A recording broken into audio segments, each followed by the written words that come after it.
Okay, police, organization. How is it structured? They're independent.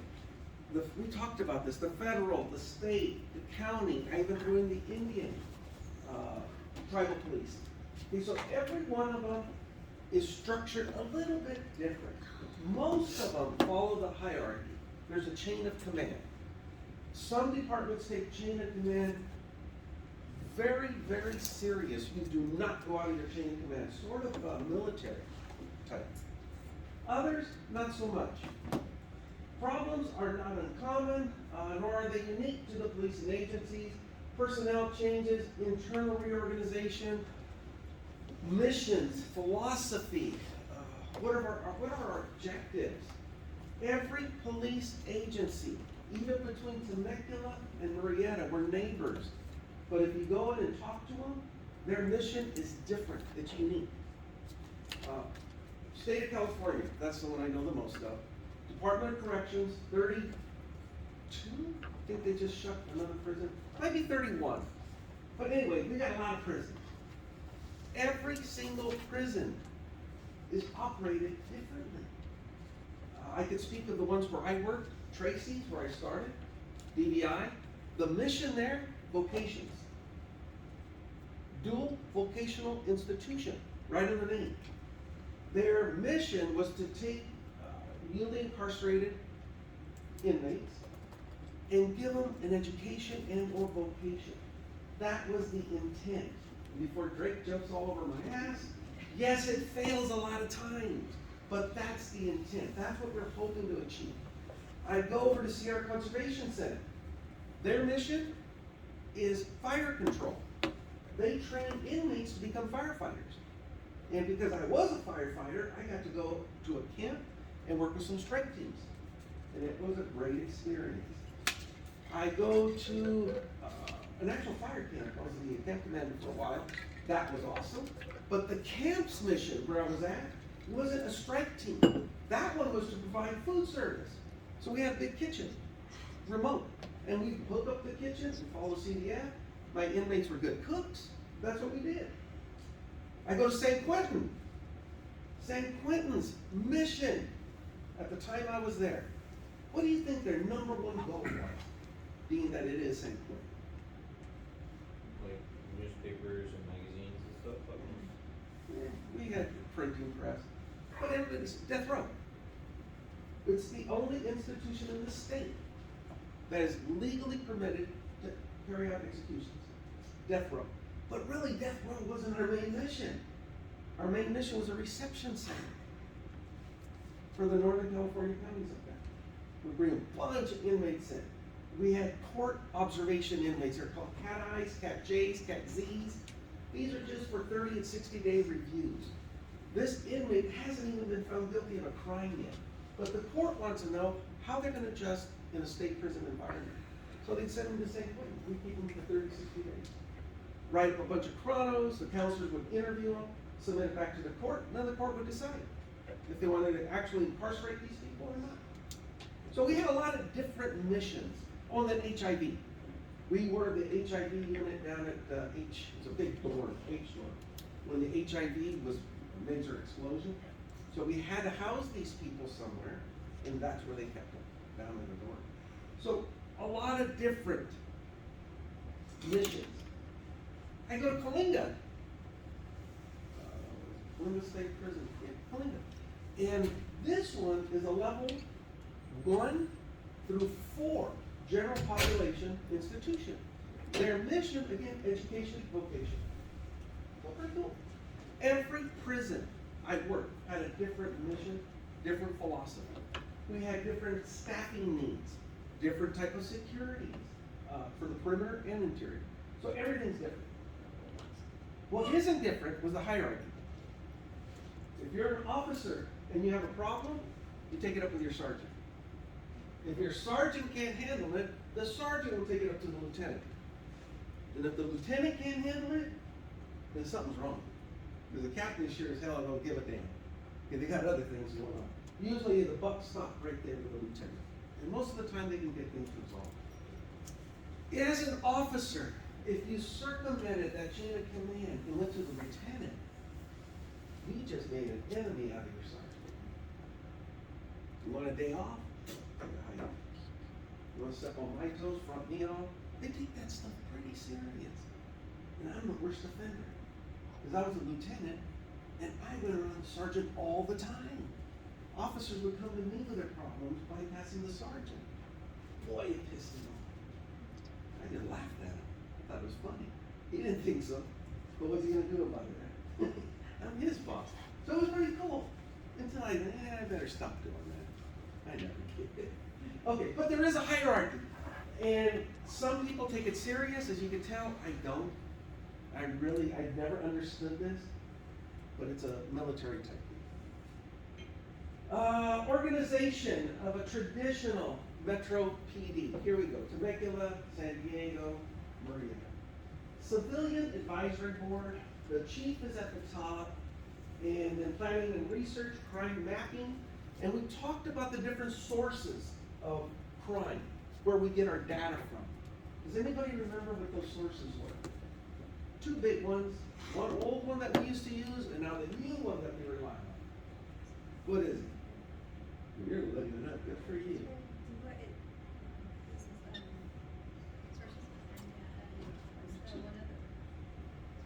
The two main ones. There's a couple other little ones. And you're thinking? No? Data mining? That's what we do in these. But the name of the two, guys. One was like crime mapping. Crime mapping, that's what we do. Yeah, it's not the source. I'm just gonna find time first. UCR? I remember one of the directories, the fingerprint one, the TDIS or whatever. UCR, Uniform Crime Report. And then NIBRS. NIBRS. We get away from the UCR to the NIBRS. Gotta know that. You have to know those two. So that's what that third bubble all the way to the right is. Chief of Police, top dog, and then the Civilian Advisory provides oversight. Make sure the police are doing what they're supposed to do. And if they don't, they may get in trouble. Personnel, Affirmative Action Officer, Recruitment, Promotion, and then Internal Affairs. I work for both. I was in Internal Affairs as an investigation lieutenant, and I was a Personnel Assignment Lieutenant for a while. So, yeah, I'm pretty good. I got to work both those. And so forth. Equipment, chief clerks, special services, training, and finally we get to the boots on the ground, the last row, and these are the people that do all the darn work. Very little recognition, but they're the ones that do all the hard work.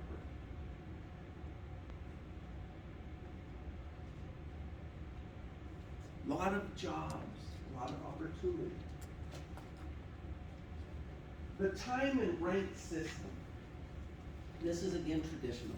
You have to do X amount of time at a specific rank before you're eligible to promote. That's pretty standard. Requires that before moving up, the administrative ladder officer must spend a certain amount of time in the next lowest rank. You have to be, I think the state is at least 2 years as an officer. Nobody ever promotes after 2 years. Usually it takes 4 to 5. And then you're ready to promote. At 4, I wasn't ready. I didn't even want to bother. At 6, I was ready. So I promoted at 6. 6 years in rank as a sergeant, and I was more than ready. Then promoted up to lieutenant. My partner did sergeant in 3, lieutenant in 3. And he was pretty good. But the dominoes just fell right for him, and I've been wrong there. Prohibits department from allowing officers to skip ranks. Wish I could say that's true, but there are ways around it. There's different classifications. Come in as an officer, you can lateral as a probation officer, and then come back as a lieutenant. Never been a sergeant anymore. It does happen, but try not to let it. Sometimes prevents them from hiring an officer from another department and awarding him or her a higher rank. In uniform, it's really easy because of the ranking system. As civilians, they use the salary as a gauge. You cannot promote above, I think it's 10% of the top salary of that class to the lowest salary of the next class. I think that's about right. So if you're an office assistant 2, and you want to become a supervising staff service assistant, as an S1, you can't. because the difference in pay is too much. So there's another rank, I forgot what it's called, but there's another rank in between. Well, that's true in the state system. It's true in the metro. I'm not sure about sheriffs. I really haven't talked to the sheriffs that much. Next week, you're gonna have a sheriff's officer here. Yeah. That's a good question to ask them. How the promotion ladder works. Can you skip a rank? They can tell you. The police role. You guys have a bad day. Police work, what does it entail? Minor disturbances, service calls, administrative duties. Most officers will tell you on the street, the majority of their time is taken up on just regular calls for service. That seems to be the bulk. Responding to incidents, probably next, and then report writing. Sitting in the office and writing reports. Takes a lot of time to generate a good quality report. It's not, and I can't stress this enough, it's not like in TV.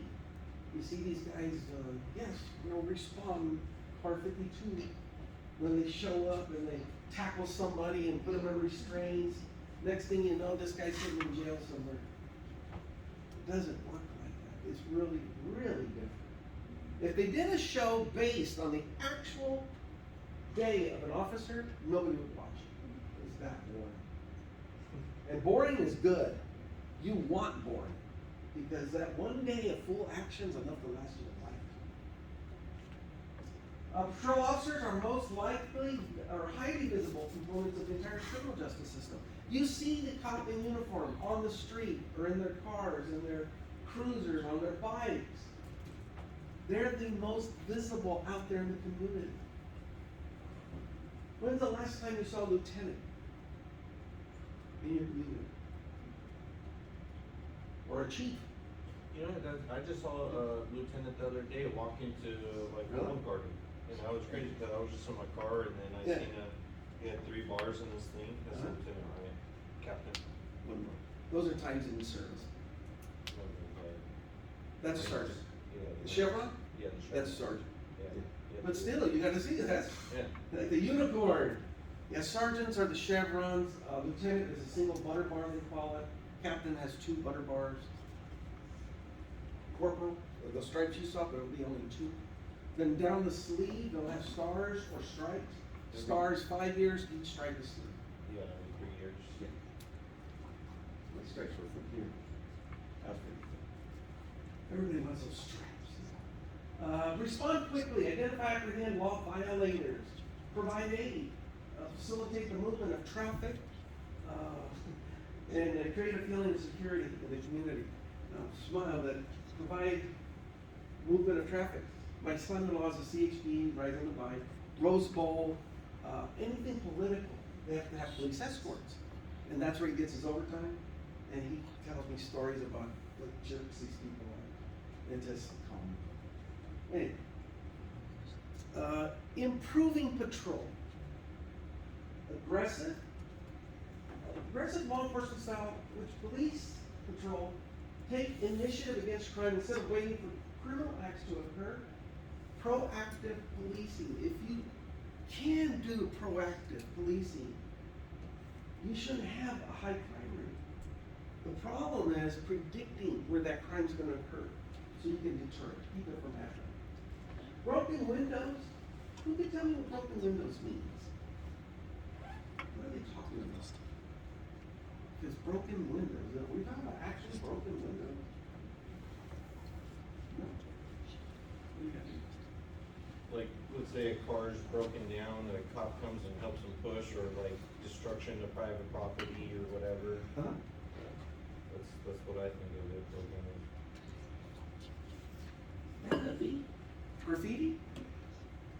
Graffiti would fall under broken windows. You've seen this, and you don't even know what you've seen.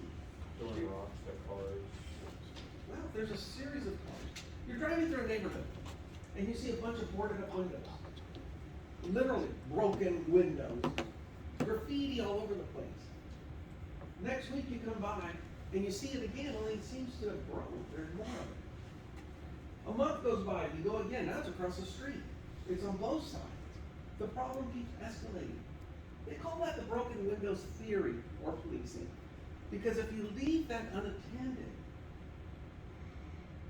these vandalists, criminals, think it's okay. It's acceptable behavior, so they continue to do this. I know Maria and Snake Road have task force, anti-graffiti task force. So if you have graffiti in your neighborhoods, you call them, they send out a detail to get rid of that graffiti as fast as possible. So people don't think it's okay to start tagging that wall in that building. It really works. But you have to be aggressive, and you gotta make sure you identify it and correct it as soon as possible. Rapid response. Anybody ever had to call 911?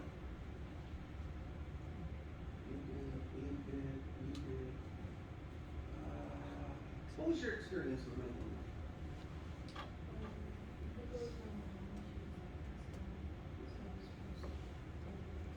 Would they get there quick, or did they take forever?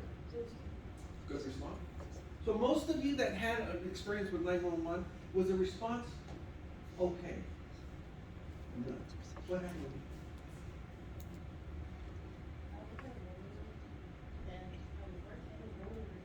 you? Roller rink.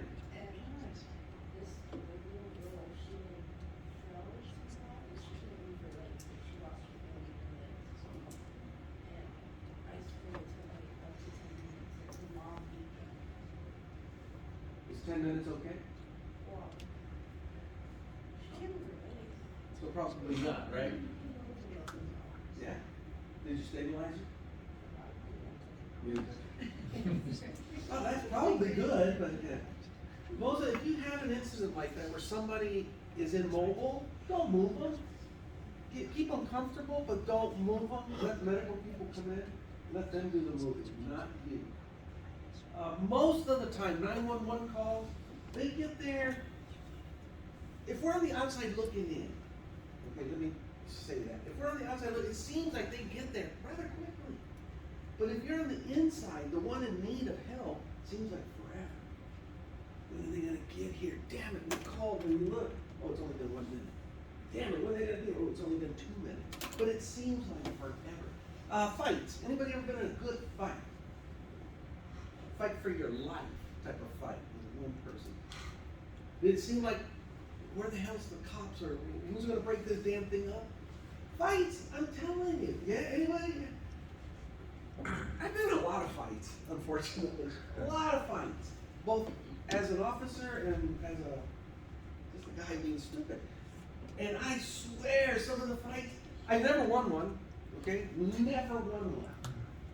I give as much as I take, but I'm a firm believer nobody wins a fight.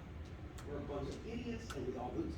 But in a fight, we're fighting, we're wrestling, and I'm looking, is somebody gonna break this up? Come on, I'm tired already. You get exhausted so fast. Unless you're one of those UFC fighters and that's what you train for. That's why they have 3-minute rounds. They're dead tired after 3 minutes. So yes, these responders that come out. Here's another pet peeve. You call the cop show. Call 911, the cop show up. And then you got some roly-poly jelly bean coming out of the sedan, this big. Oh, yeah. What the hell? You know, what is he gonna do for me? I want somebody to come out of that car and boom, they're booking it, get into the scene. It's sad. It's your responsibility. Keep yourself in shape. That's what you're supposed to do, to provide that rapid response. I told you guys working in some of these prisons. DVI, I don't know if you've seen DVI on the inside. No? So you walk in, you gotta get this part. There's one here. This goes all the way over, up like this. This is center quarter. This is Sally Port here. Everyone enters through here. This is the east, north, and west. That's what they call it. There's gates here because we kept the West Catalunya game. Very high security on this side. And here we had housing units. call this the telephone pole style. You're gonna actually get this in one of the later chapters. In here, we had education, and then vocation sat here. Industries and the dining rooms were here, and the rec yard was here. And we had a swimming pool right here. It's ridiculous. Finally filled that sucker in. But we did have a swimming pool. Okay, so if you come in here and you're standing around, to get to this is G unit and F link here. The distance from here to here, 1/2 of a mile. A full half a mile. Half mile that way, half mile this way. So if we're standing here at East Corridor where my brother used to work, and I get a call that I have to run the G link, that's a full mile sprint. Okay? The problem isn't getting there. The problem is when you get there, you have enough breath in you to still perform. It's some of the most grueling work you'll ever have to do, respond to an incident like this. And then when you get there, be ready to fight. They don't joke around. These guys want to kill you. You gotta be ready. So, yeah. Pertaining to something like this, like obviously when the police officers go to the academy, or even the qualifications of it, they have to be tip-top shape, you know, and then the academy happens and all that. But then at what point of the field does it stop where they don't really care about their weight? And I ask because I know with military, if you're active, you have to maintain and stay on weight. If you don't, then you get. Especially Air Force. Yeah. Especially So Air Force. what happens with? 2 years. Once you finish your apprenticeship, your probation, you're completely done. There is no requirement to stay physically fit. And that was one of the biggest problems. So the unions got involved. And they said, let's offer an allowance. I want to say it's like $85, $115 a month, as long as the officer stays fit. And they test you once a year. And if you test and pass, which I've seen some people, they had no business passing their test. It's a joke.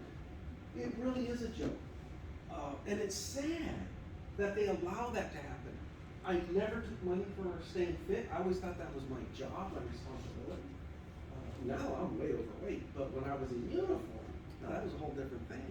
You have to stay fit so you can do these things and still be able to perform. Now imagine you're working in a unit. Let's say here, you're in both, right? And you're working with your fellow officers, and they're all like this big. And you're the one that works out after work, and you're staying in shape, you're running every morning. An incident happens. How safe are you gonna feel that that's your backup? Not very likely.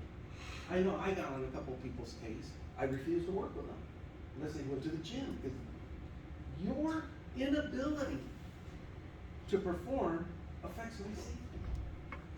And that's bull. That's just straight up bull. So anyway, rapid response. In the prison system, it's almost immediate. Lights go on, the whistle goes off, intercoms, everybody down, inmates know to hit the ground. The only one standing should be the cops trying to get to point B from A. And if there is somebody, an inmate standing in their way, they get mauled. There is no, oh, please get down. They will get mauled. They're free game. Okay, so, rapid response. Outside, especially airports, I don't know how police can function there in a crime scene. That movie, was it Die Hard? With Bruce Willis when they're in the airport, right? Okay, you know what I'm thinking about. And he's trying to, well, stop the movement. We have a crime. They're laughing at him. It's an airport, you can't. I don't want to work in those situations, but some people do. Improving patrol. Concerned with making decisions that are right after procedures viewed as being fair. You want to be fair. That's the goal. Yes, we fall short a lot of times. Technologies such as CompStat help guide patrol effects. These cars, I don't know the last time you had a chance to look inside one of them. Wow, they got all the latest upgrades for communications and for statistics. They'll know if they're getting into a hotspot or not. And it's pretty cool. Our sedans were so bad. Again, this is state, I'm going back to about 1985. Transporting an inmate. No, actually we had a van. So we had about 4 inmates in the back of the van. 1 officer, then we had another officer driving, and then I was in the passenger seat. And we're going into Stockton from Tracy. The driver makes a turn at an intersection, and the bars on the side of the van go flying off. So I had to run down, go get the bars, tell the inmates to move over so I could put the cage in there. Yeah, that's how dilapidated our vans were. We were terrible. Cars wouldn't start. We're sitting in court asking a sheriff, "Can you give us a chump?" Because our car, they were crap. But that's the state. The sheriff would show up, beautiful sedans and cruisers. And here we were, the stepchildren. But technology. Simple technology. I'm going back again, 1983. 1983. This was the housing unit, as I described it. Each wing had 264 inmates in it. Total capacity, we were at about 2,200 inmates. The clerk's office, inmate clerks, was sitting right about up here. And the clerks had the state-of-the-art technology, a typewriter. Nobody probably even seen a typewriter, right? Yeah. That's what they used to use to generate our reports. We would write them out, log them in, drop them in a box. And a clerk would go pick them up, type them, and then put them back in the box with the original. Then we would have to go, I'm already tired just explaining it. But that's what we had to do. I get to Sierra, finally get to San Quentin. Now we're really rolling when I get to San Quentin. They give me a little floppy disk, and it had the 115 formats, templates, things like that. And they had stations you could plug in your floppy disk and generate your own report. Pretty cool. Not anymore. State, we're always asked backwards and about a decade behind when it comes to technology. So if your interest is law enforcement, don't be surprised if you report to work and you need to generate a report and they point you to a typewriter. Or a logbook. Shorthand. Anybody ever see shorthand? Have you? I don't even think it's a thing anymore, but our secretary staff, she used to keep track of the minutes using shorthand. That's pretty cool. They don't even do it anymore. Okay, so anyway, just to give you an idea how far we've progressed. Body cams, laptop computers, it's amazing. Improving patrol, strategies, tactics, and goals. You want to be aggressive, but you want to be fair. You want to enforce law vigorously, and you want to give the message that crime will not be tolerated. How do we do that? See, those are all the things we want to do, but how are we going to do that? And it's important to you if you're ever in a position. Somebody's going to tell you, these are the problems. I want a course of action by the end of the week. How are we going to implement that course of action?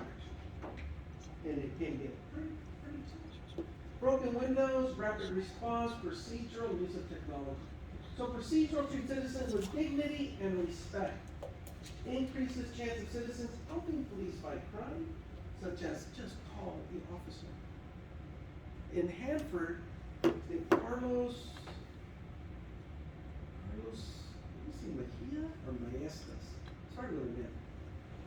I was on the grand jury, and we were looking for a new chief of police, so we hired Carlos out of San Jose. So he comes down, he sat down, he interviewed. What we were most impressed was that he focused his whole presentation on community policing. Getting officers out of their cars and on the street. Get to know your neighborhoods, get to know the commercial district, and he promised that within a year, crime would drop. We hired him. Within a year, crime dropped. Officers weren't seen driving their vehicles for 8 hours or 10 hours a day. They could spend an hour in the vehicle, an hour on the road. They would actually go inside the shops, introduce themselves, hand out business cards.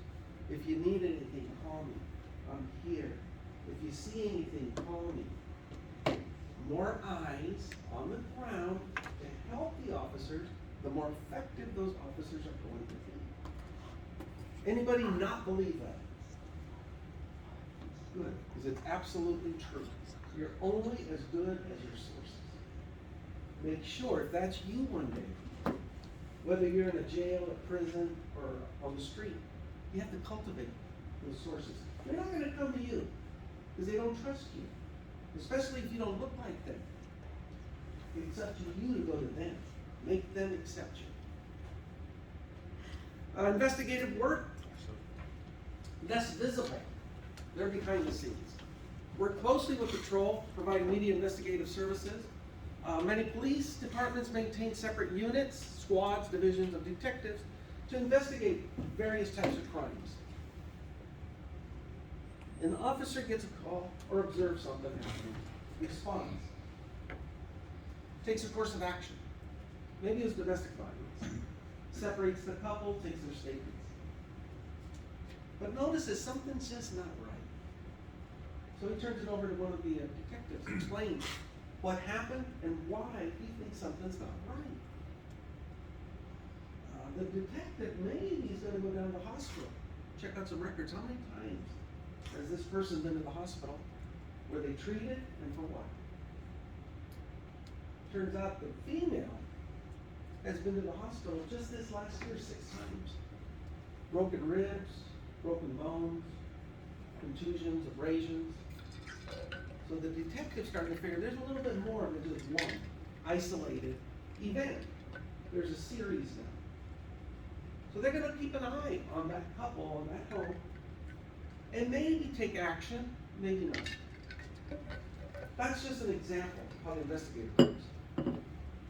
I've been an investigator, still am, licensed investigator. Since about 88, 89, I've been doing different types of investigations at different levels. I was doing a homicide, and it took me to the naval base in Lemoore. And what was so sad about this, the homicide was a 2-year-old little girl, a baby.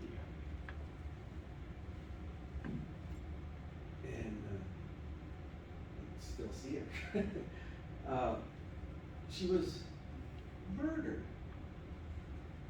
Everyone thought it was the father, biological father, but something didn't seem right. So I kept doing interviews. Turns out that the CPS, Child Protective Services, have been out to this home several times. They even took the child from the couple on 2 occasions, I think it was, but then placed the baby back in that home again. So they knew there was a problem there, and I still blame them. They allowed this to happen. So the baby dies, the cops go out, they do their investigation, the officers, the responding cops, and they don't make conclusions, they just generate reports. So I went out and started talking to people, and things weren't adding up. They were saying that it was the dad was playing with the child, tossing the child up, that she hit her head on the roof was a lot lower, slipped out of his hands, hit her head on the corner of the table, and yeah, she had a big cut on the back of her head. But it didn't seem right. It just didn't seem right. The bruises and everything else weren't matching to what he was telling me. And so I started looking back at the history of CPS and other medical documents. And that kid had been in the hospital for treatment several occasions. And each time the dad was not even in the area. He was deployed. He was military. Only the stepmom was there. It doesn't sound like it would be the dad. So I finally got the smoking gun, where I could identify the grip on the child's arm to a female, not a male. So it wasn't the dad handling the baby that day. Remember, post-mortem, everything stops. So you can still see it on the scan and the autopsy revealed that, yeah, that bruising, the scarring is still there. So I wrote up my report, but in the meantime, frickin' DA, being overzealous, took a plea from the dad, saying that he did it, got 15 years to life, got out in 7 years for Vivian, for killing. And it was the stepmom, never even served a day in jail. That's justice for you. when it goes wrong, and it pissed me off. And the DA, he's a good guy, Dan Snyder, he was more concerned about going on the scuba diving trip than further investigation into this case. He did not want it to go to trial. That's a violation of prosecution ethics. Absolutely, absolutely. But I'm the only one that had the record. I wasn't gonna say anything. As a Because the only pro- one that was gonna get screwed was Dan. That baby's not coming back. As a prosecutor, paramount thing is truth for the public. You would think, right? What it says in the law. It does say that, but it's not real. It's only what they can prove. They don't give a damn if it's true or not. Ideally, yes. In reality, no, doesn't happen. So sad state of event, but it does happen. The investigator is critical to finding the truth, but a lot of times they just don't care. If they can do a plea, and we're gonna talk about pleas and why I can't stand pleas. I wish they do away with it. How do detectives detect? Yeah, Jefferson. Oh, is that like how Padre was saying, that's against the law for the DA to do that, for that guy to do that? How do you approve it? He did what he thought was best at the time. Let's get that straight. He didn't think that they had the wrong person. He really didn't. So yeah, he's protected of immunity, specific immunity for that case. And it really was stupid. It was a mistake. Mistakes happen. So specific focus, interview witnesses, gather evidence, record evidence, collect facts.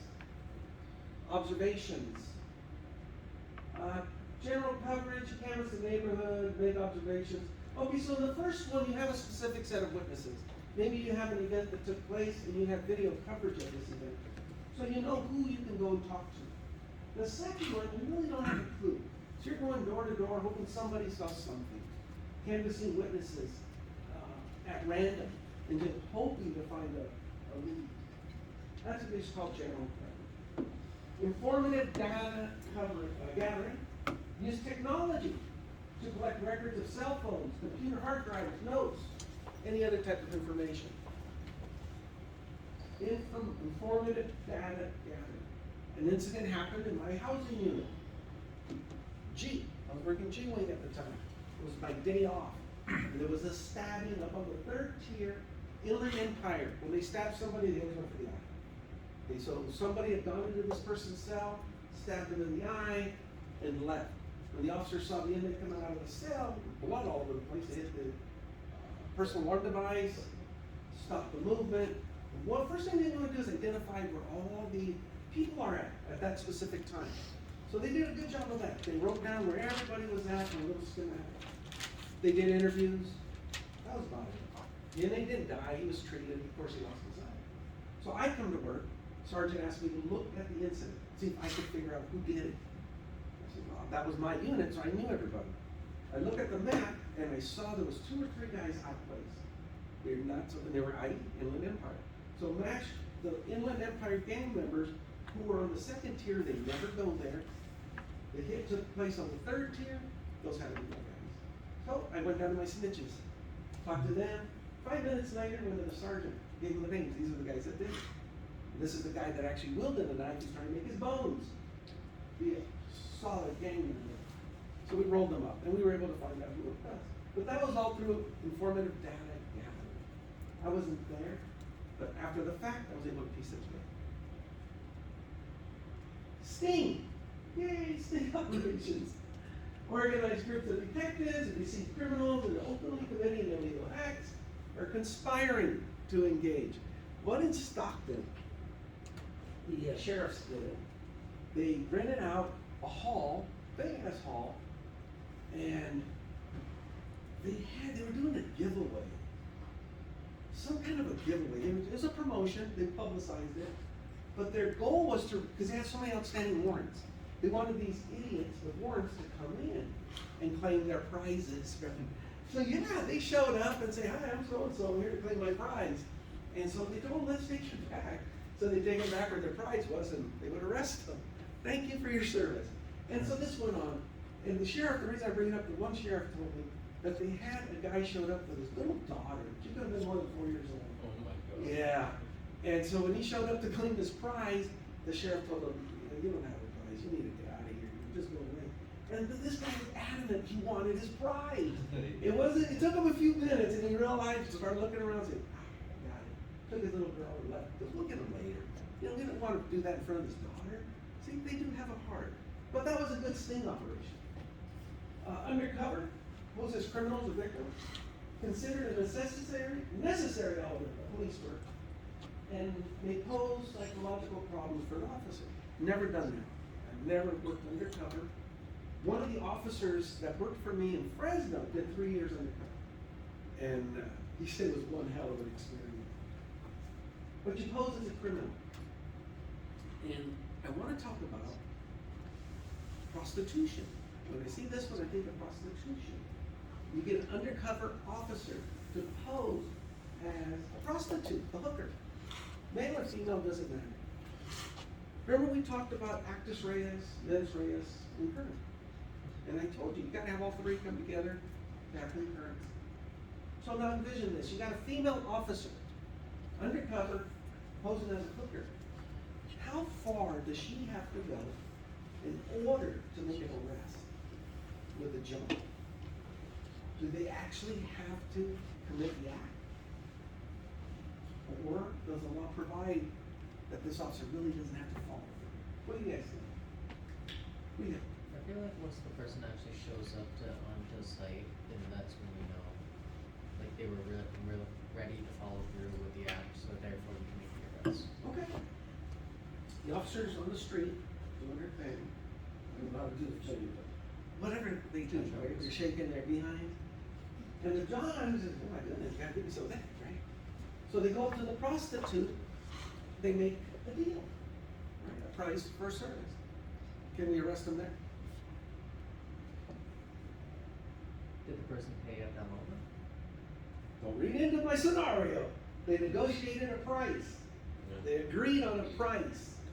Can we arrest them based on that information? Greg says no.